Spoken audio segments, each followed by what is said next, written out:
గడిచిన వారమంతా నీ కృపలో కాపాడిన ఆయన నూతన పునరుద్ధానపు ఆరాధనలకు మమ్మల్ని నడిపిస్తున్నందుకు నీకు వందనాలు, స్తోత్రం.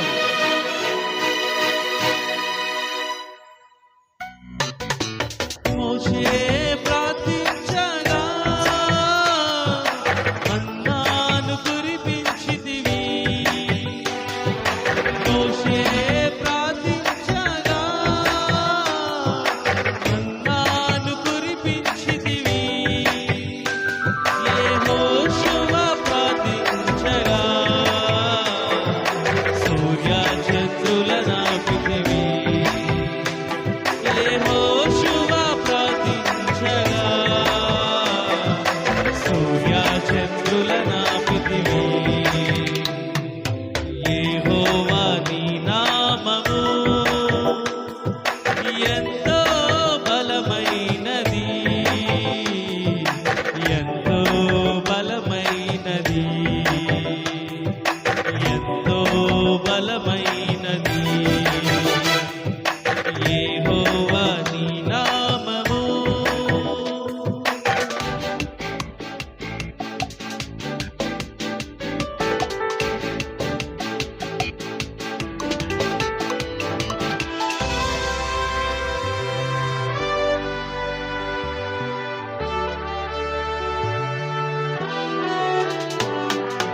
నీ ప్రజల పక్షముగా యుద్ధములు చేసిన దేవా. నీ ప్రజల పక్షముగా యుద్ధములు చేసిన దేవా. అగ్నిలో పడవేసిన భయమేమీ లేకుండెను. అగ్నిలో పడవేసిన భయమేమీ లేకుండెను. యెహోవా నీ నామము ఎంతో బలమైనది, ఎంతో బలమైనది, ఎంతో బలమైనది. యెహోవా నీ నామము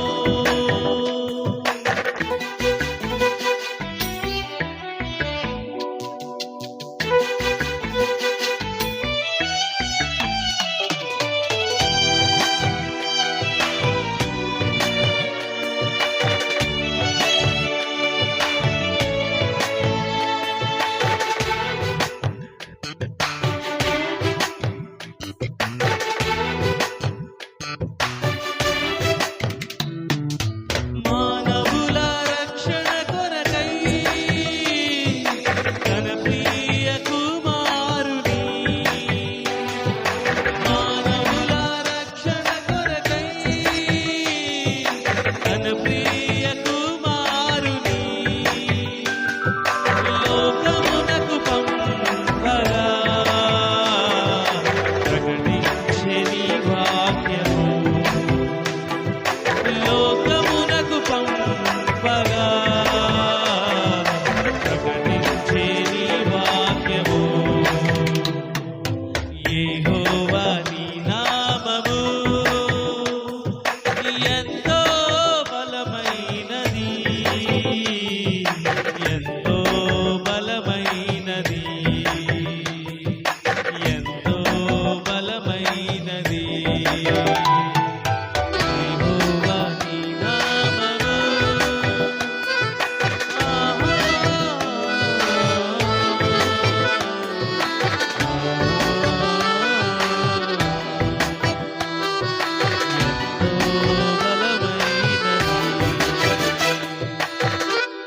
దేవునికి స్తోత్రం. హల్లెలూయా. మన రక్షకుడును మన ప్రభునైన యేసుక్రీస్తు అతి శ్రేష్టమైన పుణ్యనామమును బట్టి దేవాతి దేవుడు మనకిచ్చిన ఈ గొప్ప భాగ్యాన్ని బట్టి దేవునికి కృతజ్ఞతాస్తుతులు మనం చెల్లిద్దాం. సకల మహిమ ఘనత ప్రభావములు దేవునికే చెల్లునుగాక. దేవుని యొక్క వాక్యాన్ని కొన్ని నిమిషాలు మనం ధ్యానం చేసి రేపొద్దున అనగా ఆదివారం నూతన పునరుద్ధానపు ఆరాధనలోనికి మనందరం వెళ్ళడానికి, మనందరం సంతోషంగా ఆనందంగా దేవునికి కృతజ్ఞతాస్తుతులు చెల్లిస్తూ ఇదిగో ఈరోజు బ్రతికి బట్ట కట్టి మనము భోంచేసి మనము దేవుని సన్నిధిలో ఇలా ప్రార్థించగలుగుతున్నామంటే ఇదిగో మన డబ్బు, మన బలము, మన జ్ఞానం, మన వివేకం, మన విజ్ఞానం మనకున్నది ఏది కాదు, కానీ కేవలము దేవుని కృప, కేవలము దేవుని కృప. దేవుని కృపను బట్టి మాత్రమే మనం ఎలాగున్నామని గుర్తెరిగి దేవునికి కృతజ్ఞతాస్తుతులు చెల్లిద్దాం. దేవుని నామానికి మహిమ కలుగునుగాక, మహిమ కలుగునుగాక. స్తోత్రం, స్తోత్రం, స్తోత్రం. దేవుని వాక్యాన్ని మనం ధ్యానం చేద్దాం.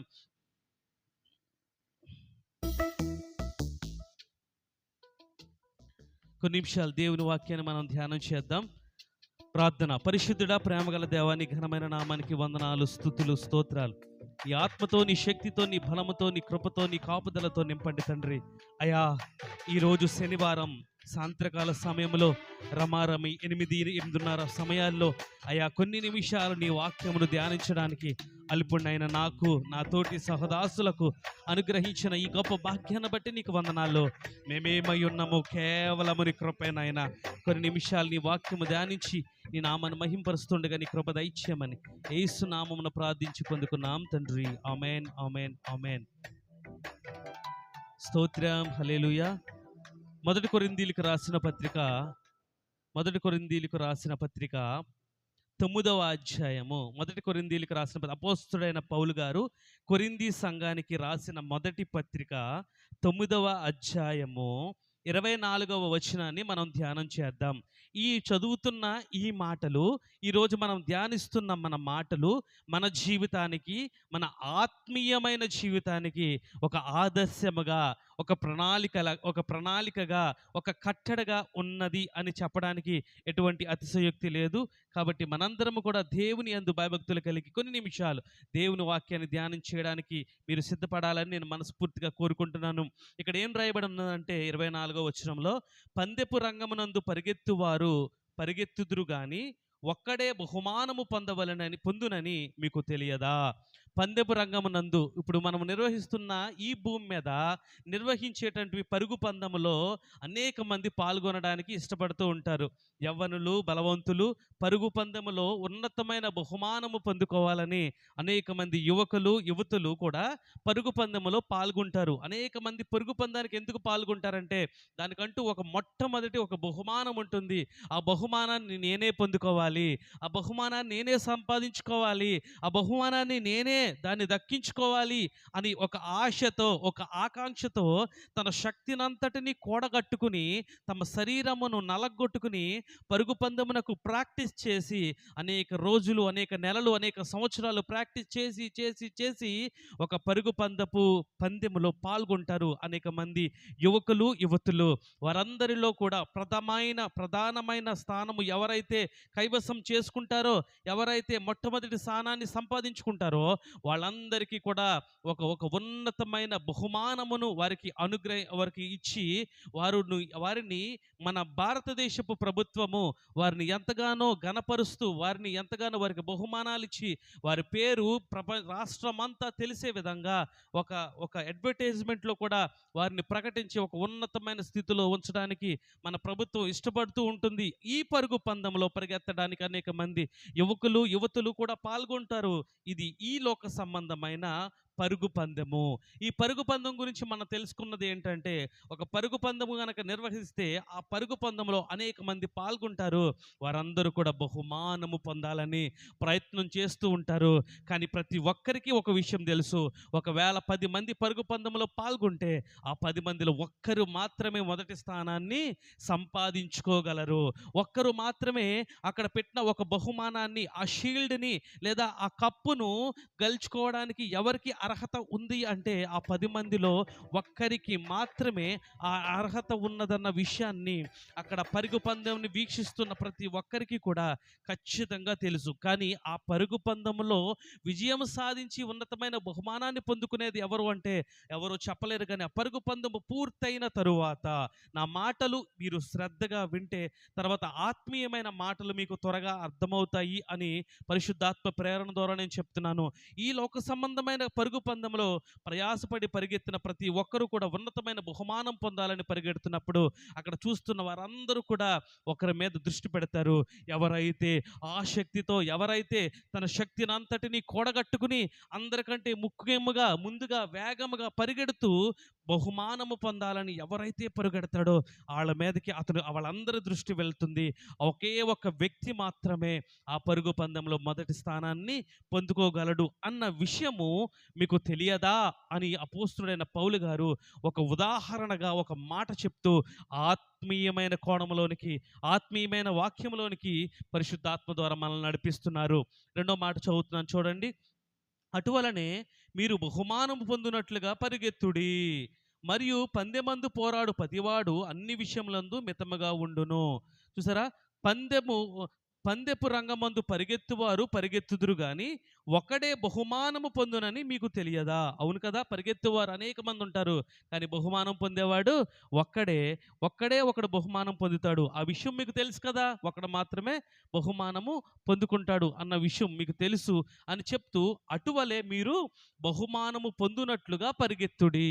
బహుమానం పొందినట్లుగా పరిగెత్తుడని ఒక సంఘానికి ఎందుకు తెలియజేస్తున్నాడంటే, ఇదిగో ఈ లోక సంబంధమైన పరుగు పందెము గురించి అపోస్తుడైన పౌలు గారు చెప్పట్లేదు, కానీ ఆత్మ సంబంధమైన ఇదిగో ఈ లోకములో బ్రతికిన నేను, ఈ లోకములో జీవిస్తున్న నేను నా దేవుని యొక్క వాక్యమును విని ఇదిగో నా యేసుక్రీస్తు ప్రభుల వారే నా సొంత రక్షకుడు అని నేను గ్రహించి ఆయన యందు విశ్వాసం ఉంచి ఆయన యందు నమ్మిక ఉంచి నేను మారు మనస్సు పొంది బాప్తిసపు అనుభవంలోనికి వచ్చి నేను దేవుని యొక్క రక్తము ద్వారా కడగబడి ఆయన శరీరమును ఆయన రక్తమును తాగిన నేను చివరి వరకు నా తుది శ్వాస వరకు నా దేవుని కొరకు నేను ప్రయాసపడతాను, నా దేవుని కొరకు నేను పరిగెత్తుతాను. ఇదిగో కుడి వైపున ఎడమ వైపున నేను చూడను, వెనుతిరిగి నేను చూడను. నా ముందుంచిన పరుగు పందెంలో ఓపికతో గురి వద్దకే నేను పరిగెడతానని ఆయన ఒక నిర్ణయము తీసుకున్న ఒక విశ్వాసిని గురించి ఆయన తెలియజేస్తున్నాడు. పరుగు పందెంలో ఎంతమంది పరిగెట్టినా ఒకడు బహుమానము పొందాలని నిశ్చయతతో ఆ బహుమానం వైపే గురి వైపే చూస్తూ ఎలాగైతే పరుగు పందెంలో ఒక వ్యక్తి పరిగెడతాడో ఈ ఆత్మ సంబంధమైన ఈ విధానంలో ఈ బ్రతుకులో పరలోక రాజ్యాన్ని స్వతంత్రించుకోవాలంటే, దేవుని యొక్క చిత్తాన్ని మనం తెలుసుకోవాలంటే, దేవుని యొక్క రాకడలో మనము ఎత్తబడాలంటే, మనము రక్షింపబడిన మనము మారు మనసు పొందిన మనము బాప్తిసం పొందిన మనము దేవుని బిడ్డలుగా కుమారులుగా కుమార్తెలుగా మార్చబడిన బిడ్డలమైన మనము ఒక విషయాన్ని గుర్తుపెట్టుకోవాలి. ఇదిగో ఈ ఆరోగ్యం ఇచ్చింది దేవుడు, ఈ ఆయుష్నిచ్చింది దేవుడు, ఈ బలమునిచ్చింది దేవుడు, ఈ శక్తినిచ్చింది దేవుడు, ఈ బ్రతుకునిచ్చింది దేవుడు. నా దేవుని కొరకు బహుమానము పొందినంతగా నేను ఆత్మీయమైన పరుగును పరిగెడతాను. ఆమేన్. ఆత్మీయమైన పరుగును నేను పరిగెడతాను. ఈ లోక సంబంధమైన మనుషులు డబ్బు కోసం పరిగెడుతూ ఉంటారు, ఆస్తి కోసం పరిగెడుతూ ఉంటారు, అందం కోసం పరిగెడుతూ ఉంటారు, సుఖానుభావాల కోసం పరిగెడుతూ ఉంటారు, అందచందాల కోసం పరిగెడుతూ ఉంటారు, లోక సంబంధమైన వ్యసనాల కోసం పరిగెడుతూ ఉంటారు, ఆస్తి పాస్తుల కోసం, కార్లు మేళ్ళు మిద్దులు సంపాదించుకోవడం కోసం, ఈ లోకంలో పేరు సంపాదించుకోవడం కోసం అనేక మంది పడుతూ వారు ప్రయాసలో పరిగెడుతూ అలసిపోయి సొలసిపోయి నాశనమైపోతున్న అనేక మందిని మనం చూస్తున్నాం. ఇదిగో అపోస్తుడైన పౌలు గారు తెలియజేస్తున్నారు, ఆ పరుగు ఏంటో తెలుసా? ఆత్మీయమైన పరుగు, దేవుని యొక్క అభిషేకము కలిగిన పరుగు, దేవుని యొక్క రాజ్యమును స్వతంత్రించుకునే పరుగు, దేవుని దగ్గర జీవ కిరీటం ఉంది, ఆ జీవ కిరీటాన్ని సంపాదించుకునే పరుగు. ఆ పరుగుని ఎవరైతే తొడముట్టకు వరకు నమ్మకముగా బహుమానము పొందాలని ఎవరైతే నమ్మకముగా తన ప్రాణ ఆత్మ దేహములను దేవునికి సమర్పించి బ్రతుకుతున్నది నేను కాదు, నా దేవుడే అని గ్రహించి ఎవరైతే నమ్మకంగా దేవుని కొరకు ప్రయాసపడి పరుగు పందెంలో ఆత్మీయమైన లోకములో కుడి ఎడమలు చూడకుండా ఈ లోక సంబంధమైన ఆశల వైపు క్రియల వైపు పరిగెత్తకుండా ఇదిగో నా ప్రాణాత్మ దేహములు కలిగించిన నా దేవుని కొరకు నేను నమ్మకంగా పరిగెత్తి ఆయన రాజ్యములో నేను ప్రధానమైన బహుమానాన్ని పొందుకోవాలని ఏ స్త్రీ లేదా ఏ పురుషుడైతే పరిగెడుతూ ఉంటాడో ఆత్మీయమైన పరుగులో అతను విజయం సాధిస్తాడో అతడు ఖచ్చితంగా దేవుడు అనుగ్రహించు బహుమానాన్ని పొందుకుంటాడు. ఆమేన్. ఇది అపోస్తుడైన పౌలు గారు తెలియజేస్తున్న ఒక ప్రాముఖ్యమైన విషయం. ఈ లోక సంబంధమైన పరుగు పందెంలో విజయం సాధించిన వాడికి ఒక మెడలో ఒక కప్పో ఒక షీల్డ్ రావచ్చు, కానీ ఆత్మీయమైన పరుగు పరిగెత్తేవాడికి అనేకమైన శ్రమలు వస్తాయి, ఇరుకులు వస్తాయి, ఇబ్బందులు వస్తాయి, అనారోగ్యం వస్తుంది, కుటుంబం వాళ్ళే ద్వేషిస్తారు, ఉద్యోగంలో సరిగ్గా ఉండదు. ఈ లోక సంబంధమైన ప్రతి క్రియల్లో ఓటమి ఓటమి ఓటమి. అయ్యో నా జీవితం ఇలాగ ఉండేది కాదు కదా, ఇప్పుడు నాకు ఈ అపజయం ఏంటి, ఈ బాధలేంటి, ఇరుకులేంటి, ఇబ్బందులేంటి, ఇదిగో నేను దేవుని కొరకే కదా పరిగెడుతున్నాను, ఇదిగో నా దేవుని కొరకే కదా నేను పాటలు పాడుతున్నాను, నా దేవుని కొరకే కదా ఆరాధనలో ఉంటున్నాను, నా దేవుని సువార్తనే కదా ప్రకటిస్తున్నాను, నా దేవుని యొక్క చిత్తాన్ని బట్టే కదా ప్రార్థన చేస్తున్నాను, ఇదిగో ఇది వరకు పాపము లోకములో ఉండేవాడిని, ఇప్పుడు నా దేవుని చిత్త ప్రకారం ఉండి నేను నా దేవుని పరిగెడుతున్నప్పుడు నాకు ఈ శ్రమలు ఏంటి అని బాధపడుతున్న ప్రతి ఒక్కరికి కూడా ఈ వాక్యం ద్వారా నేను తెలియజేస్తున్నాను. నువ్వు నమ్మకముగా గనక దేవుని యొక్క చిత్త ప్రకారము ఆయన ఉంచిన పరుగు పందెములో ఓపికతో పరిగెట్టగలిగితే ఆ బహుమానం పొందుకోవాలని నువ్వు ప్రయాసపడగలిగి నువ్వు పరిగెట్టగలిగితే ఇదిగో ఈ పరుగు పందెములు అనేకమైన శ్రమలు, దెబ్బలు, బాధలు, ఇరుకులు, ఇబ్బందులు, రాళ్ళు, రప్పలు అవన్నీ గుచ్చుకుని నిన్ను శరీరాన్ని నిన్ను బాధ పెడతాయి. కానీ నువ్వు నమ్మకముగా వాటిని పక్కన పెట్టి గురువైపు యేసు వైపు చూస్తూ ముందుంచిన పరుగు పందెంలో ఓపికతో పరిగెత్తితే గనక ఇదిగో ఆ చివరి స్థానములో యేసుక్రీస్తు ప్రభుల వారు నీ కొరకు ఉంచిన ఆ బహుమానాన్ని నువ్వు పొందుకుంటావు. ఆ బహుమానం ఏంటో తెలుసా? దేవుడు నీకు అనుగ్రహించిన రక్షణను చేతబట్టుకుని పరలోక రాజ్యములో దేవుని సింహాసనం ఎదుట, దేవుని ప్రజల ఎదుట ఆయన ఇచ్చి జీవ కిరీటాన్ని నువ్వు పొందుకుని ఆయనతో పాటు నీతో పాటు ఆయన జీవించే మహోన్నతమైన గొప్ప భాగ్యము అదే దేవుడు అనుగ్రహించు నిత్య సియోను పరలోక పట్టణము. ఆమేన్. హల్లెలూయా. అట్టి కృపను మనందరము పొందుకోవాలని అపోస్తుడైన పౌలు గారు ఒక ఉదాహరణగా చెప్తూ ఆత్మీయ లోకంలోనికి మనం నడిపిస్తూ ఉన్నాడు. ఈ పరుగు పందెంలో మనం పరిగెత్తాలంటే ఒక క్వాలిటీని మనం కలిగి ఉండాలి. ఆ క్వాలిటీ ఏంటో చూద్దామా? 25వ వచనం. మరియు పందెమందు పోరాడు ప్రతివాడు అన్ని విషయముల యందు మితముగా ఉండును. ఆమేన్. అన్ని విషయాల యందు ఎలా ఉండాలంట? మితముగా ఉండాలి. అంటే నీవు ఆస్తి కలిగిన వాడవైతే నువ్వు ఆస్తిపరుడు అని గర్వించకూడదు. నువ్వు పెద్ద చదువులు చదువుకుంటే నీ చదువును బట్టి గర్వించకూడదు. నీకు అందముగా నీవు ఉంటే నీ అందాన్ని బట్టి నువ్వు గర్వించకూడదు. నువ్వు ఒకవేళ పేరు సంపాదించుకున్నవాడవైతే నీ పేరును బట్టి నువ్వు గర్వించకూడదు. ఈ లోకములో ఏదైతే నువ్వు కలిగి ఉన్నావో దాని యందు అతిశయించక నువ్వు మితముగా భోజనం, మితముగా పానీయం, మితముగా నిద్ర, మితముగా పని, మితముగా ప్రతి దాంట్లో మితముగా తగ్గించుకుని దేవుని యందు భయభక్తులు కలిగి ఆస్తిపాస్తుల యందు అందచందాల యందు పేరు ప్రత్యేకతలు దేవునికి మాత్రమే మహిమ ఇస్తూ నా దేవుని చిత్తమే అని గనక నువ్వు మితానుభావము కలిగి ఉంటేనే ఆ పరుగు పందెంలో నువ్వు విజయం సాధించగలవు అని అపోస్తుడైన పౌలు గారు ఈ కొరింథీ సంఘానికి చెప్తూ మనతో కూడా ఈ మాటలు తెలియజేస్తున్నాడు. మరియు పందెమందు పోరాడు ప్రతివాడు అన్ని విషయముల యందు, అన్ని ఒక విషయం అని చెప్పట్ల, అన్ని విషయాల్లో ఇదిగో నీ జీవిత కాలంలో నీకు ఊహ తెలిసిన దగ్గర నుండి నీవు చనిపోయేంత వరకు నీ జీవితంలో దేవుడు నీకు అనుగ్రహించిన ప్రతి విషయంలో కూడా నీవు మితానుభావముగా ఉండాలి. దేవుని కంటే అతి ప్రాముఖ్యంగా ఎవరిని చూడకూడదు, ఎవరిని ప్రేమించకూడదు, ఎవరి మీద ఆశ పెట్టుకోకూడదు, బిడ్డలను ఎక్కువగా ప్రేమించకూడదు, ఆస్తిపాస్తుల్ని, అందచందాలని, డబ్బును, లేదంటే గనక ఈ ఉద్యోగాన్ని, నీకు సంపాదించిన ఇల్లును, కారును, దేనిని ఎక్కువగా ప్రేమించకుండా ప్రతిదాన్ని మితముగా అనుభవిస్తూ దేవుని యొక్క చిత్తానికి గనక లోబడి ఆయన ప్రణాళికలో, ఆయన కృపలో, ఆయన చిత్తంలో గనక నువ్వు బ్రతకడానికి ప్రయత్నము చేస్తే ఆయన ముందుంచిన పరుగు పందెంలో నువ్వు విజయం సాధిస్తావు. అందుకే మితముగా ఉండాలి అని చెప్తున్నారు.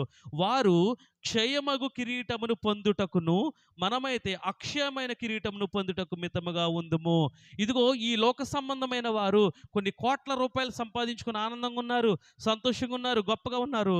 నేనెందుకు ఇంత తగ్గించుకుని ప్రతి దాంట్లో నేను ఎవరేమన్నా మాట్లాడకూడదు, ఎవరు దూషించిన ప్రతి దూషణ చేయకూడదు, ఎవరు ఏమన్నా నేను పెద్దగా పట్టించుకోకూడదు, ప్రతి విషయంలో దేవునికి సమర్పించుకుని నేను మితంగా బ్రతకాలని ఈ వాక్యం సెలవిస్తుందని నువ్వు గనక నన్ను అడిగితే, ఇదిగో అపోస్తలుడైన పౌలు గారి ద్వారా పరిశుద్ధాత్మ దేవుడు తెలియజేస్తున్నాడు. ఇదిగో ఈ లోక సంబంధమైన మనుషులు దేని కొరకు పరిగెడుతున్నారంట? వారు క్షయమగు కిరీటమును పొందుటకు. వారు ఈ లోకములో క్షయమగు కిరీటము, పాడైపోయే కిరీటము, నాశనమైపోయే కిరీటము, ఈ లోక సంబంధమైన కొంతకాలమే ఉండి కొంతకాలము తర్వాత నాశనమైపోయి కనపడకుండా పోయే ఆ కిరీటము కొరకు వారు పరిగెడుతుంటే, మనమైతే అక్షయ కిరీటమును పొందుటకును. మనమైతే దేని గురించి? అక్షయ కిరీటం. అక్షయం అంటే చెడిపోదు, అది పాడైపోదు, అది నాశనం అవ్వదు. అది దేవుడిచ్చు సర్వాంగమైన కవచము లాంటిది, అది దేవుడిచ్చు మహోన్నతమైన కిరీటము, అది పరలోక రాజ్య భాగ్యము, అది నిత్యత్వము, నిత్య జీవము, పరలోక పట్టణము, దేవుని సింహాసనం మెదల దేవునితో పాటు నివసించే గొప్ప భాగ్యము. అది అక్షయమైనది అంటే నాశనము కానిది, శాశ్వతంగా ఉండేది. దేవుని రాజ్యములో మనందరము ఉండాలంటే అక్షయమైన కిరీటము పొందుటకు మితముగా ఉన్నాము. మనం ఎలా ఉండాలంటే అండి, మితముగా ఉండాలి. కాబట్టి ఈ కొన్ని మాటలు నేను ముగిస్తూ ఒక మాటను తెలియజేస్తున్నాను. ఈ లోక సంబంధమైన పరిగెత్తేవారు బహుమానం పొందాలని పరిగెత్తితే, ఒకరు మాత్రమే ఆ యొక్క బహుమానాన్ని పొందుకోవడానికి సిద్ధపాటు కలిగి ఉంటారు. ఈ ఆత్మీయమైన పరుగు పందెంలో పరిగెడుతున్న విశ్వాసులమైన మనము దేవుని రాకడ వరకు ఓపికతో పరిగెడితే, ఈ లోక సంబంధమైన ఈ పరుగు ప్రయాణంలో ఆశలు కోరికలు అన్నీ తీరుతాయి, సంతోషం, ఆనందం అన్నీ వస్తాయి. కానీ కొంతకాలం తర్వాత అవన్నీ పాడైపోతాయి, నాశనం అయిపోతాయి, క్షీణించిపోతాయి, క్షయమైపోతాయి. ఆత్మీయమైన పరుగు పందెంలో పరిగెడుతున్న మనకు ఎన్నో దెబ్బలు, అవమానాలు, ఇబ్బందులు, కష్టాలు, నష్టాలు, డబ్బులు లేమి, అనారోగ్య సమస్య, ఎవరికి చెప్పుకోలేని బాధ, దిగులు, చింత, వేదన, శోధన, కీడులు ఇవన్నీ నిన్ను చుట్టుముడుతూ ఉంటాయి. అది దేవుడు మాత్రము నీకు పరీక్షగా అనుగ్రహించాడే తప్ప అవి నిన్ను నాశనము చేయడానికి కాదు. ఆ పదిన దెబ్బల వలన, ఆ బాధల వలన నువ్వు షైన్ అవుతూ ఇంకా దేవునిలో నమ్మకంగా పరిగెడుతూ, ఇదిగో అక్షయ కిరీటమైనటువంటి ఆ పరలోక పట్టణంలో ఆయన ఇచ్చు జీవ కిరీటాన్ని పొందుకోవడానికి దేవుడు నిన్ను షైన్ చేస్తూ ఆయన కుమారుడిగా మారుస్తాడు. ఈ లోకంలో నీవు కష్టపడేవాడిగా కనిపించవచ్చు, కానీ ఒకానొక దినమున దేవుడిచ్చు ఆ సర్వాంగ దేవుడిచ్చు ఆ మహోన్నతమైన ఆ కిరీటాన్ని నువ్వు పొందుకున్న రోజు నుండి యుగాలు, తరతరాలు నిత్యత్వము దేవునితో ఆనందమే, సంతోషమే, సమాధానమే. ఆ కృపలో మనందరినీ దేవాతి దేవుడు ఉంచుతాడు. ఖచ్చితంగా అంతవరకు నమ్మకంగా ఉండాలి. క్రైస్తవులమైన మనకు కష్టాలు వస్తాయి, బాధలు వస్తాయి, ఇరుకులు, ఇబ్బందులు వస్తాయి, అనారోగ్యం వస్తుంది. నువ్వు ఏమీ చెయ్యకపోయినా నీకు శ్రమలు వస్తాయి, కానీ అవన్నీ కూడా నిన్ను జీవ కిరీటంలోకి నడిపించడానికి యేసయ్య నడిపించు మార్గము ఇరుకుగా, అది ఒక ఇరుకు మార్గము గుండా నరికిస్తున్నప్పుడు అనేకమైన ఇబ్బందులు ఎదురవుతూ ఉంటాయి. వాటిలన్నిటి నుండి తప్పించేవాడు ఆయనే. ఆ ఇరుకు మార్గం గుండా నడిపించి ఆయన ఒక ఉన్నతమైన నూతన యెరూషలేము పట్టణంలో నిన్నుంచి ఆయన ఇచ్చు గొప్ప బహుమానం పొందుకునేటట్లు చేసి ఆయన సన్నిధిలో ఉంచుకుని గణపరుస్తాడు. ఆ పరుగు పందెమందు నమ్మకంగా పరిగెడతావా, లేదా అపనమ్మకస్తుడుగా ఈ లోక సంబంధమైన పరుగు పందెంలో పరిగెడుతూ కొన్ని సుఖాలు పొందుకుని నిత్యత్వాన్ని పోగొట్టుకుంటావా? కాబట్టి ఏ పరుగు పందెంలో మనం పరిగెడుతున్నాం?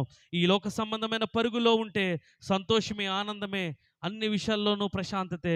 ఇదిగో దేవుని కొరకు గనక ఆయనిచ్చు బహుమానం కొరకు గురి కలిగి పరిగెడితే శ్రమలు, బాధలు, ఇరుకులు, ఇబ్బందులు, శ్రమలు, రోగాలు, అన్ని రకాల సమస్యలు రావచ్చు, లేదా రాకపోవచ్చు. ఒకవేళ దేవుడు అనుగ్రహిస్తే ఓపికతో నిలబడు, నమ్మకంగా నిలబడు. ఏంటి నా జీవితం అని దేవుణ్ణి దూషించుకో. నా బ్రతుకెలా అయిపోయింది ఏంటని బాధపడకు. నువ్వు అనుకున్నది జరిగినా జరగకపోయినా, ఏది అనుకున్నది అవునా అవ్వకపోయినా, అసలు నీ స్థితి పరిస్థితులు మారిపోయినా, నీ జీవితమే తల్లకిందులుగా అయిపోయినా, ఇదిగో ఆకాశమందు దేవుడున్నాడు. నిన్ను సృష్టించిన వాడు దేవుడు అయి ఉన్నాడు. ఆయన నీకు తండ్రి అయి ఉన్నాడు. ఆయన నిన్ను చూస్తున్నాడు. నీ ప్రాణ ఆత్మ దేహములు ఆయన వశమునున్నాయి.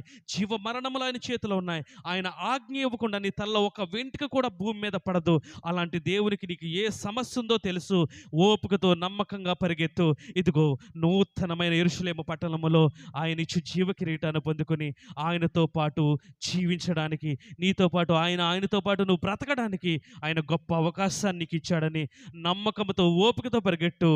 ఆయన నిన్ను ఆశీర్వదించి దీవించి మనందరినీ వర్ధిల్లింపజేసి ఆయన రాకడకు సిద్ధపరచునుగాక. ఆమేన్. పరిశుద్ధుడా, ప్రేమగల దేవా, నీకు వందనాలు. నీ ఆత్మతో, నీ శక్తితో, నీ బలంతో, నీ కృపతో నింపినందుకు వందనాలు. నీ శ్రేష్టమైన నీ కృపా కాపుదలతో మమ్మల్ని వర్ధిల్లింప చేసినందుకు వందనాలు.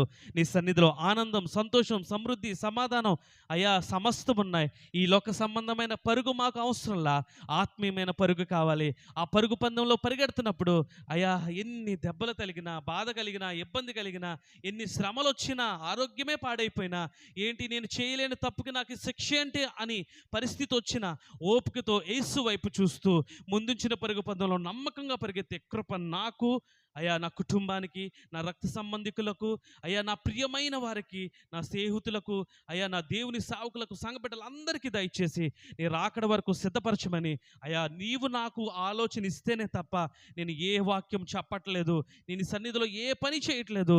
నీ నడిపింపు బట్టే నేను ఉంటున్నానని నమ్ముతున్నాను. ఈ ఆరాధన అంతా నీ చేతులకు అప్పగిస్తుండగా ఆశీర్వదించి దీవించి ఏ ఒక్కరిలోనైనా ఇది ఫలించి అభివృద్ధి పొంది వారు మారి దేవుని చిత్తంలో లోబడితే చాలు, నా బ్రతుకు ధన్యమే. నేను చివరి వరకు, నా తుది శ్వాస వరకు అయ్యా నీ పని చేస్తూ ఉండగా నాకు నీ సహాయము దయచేసి నీ బోరగా నన్ను వాడుకోమని యేసుక్రీస్తు అతి శ్రేష్టమైన పుణ్యనామమున ప్రార్థించి వేడుకుని పొందుకున్నాను తండ్రి. Amen, amen, amen. Thank you.